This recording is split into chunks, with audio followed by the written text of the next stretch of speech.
So I find myself on Mel and Steve's channel, a vegan couple. Steve, a bodybuilder, had a live session that seems to have been deleted, during which I asked him what justification he has for being a bodybuilder.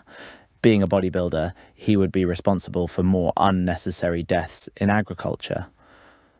Steve replied, I haven't found any study confirming this, and if you have such a study, you should send it to me.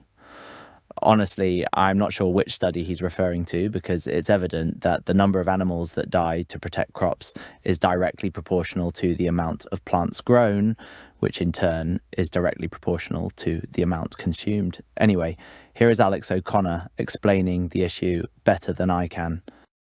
Is the concept of a vegan bodybuilder. So a bodybuilder, at least when they're bulking, when they're trying to grow, is somebody who will intentionally eat an extra maybe 200-300 calories every single day, maybe even more.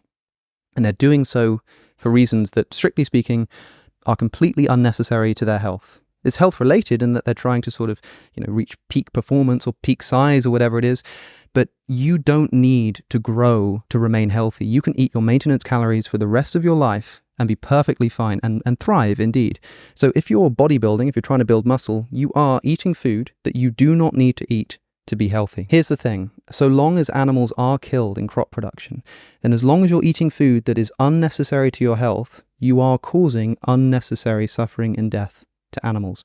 That means that if you are a vegan bodybuilder, if you're eating a few hundred extra calories every day on purpose of vegan food, you are causing unnecessary suffering and death to animals.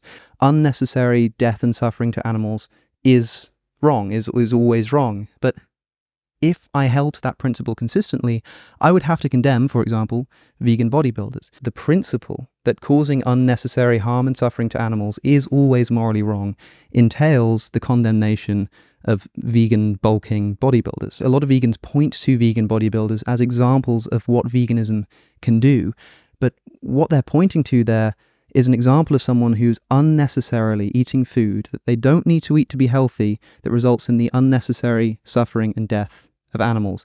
And that's the very thing that, outside of the context of bodybuilding, vegans are usually the first people to condemn.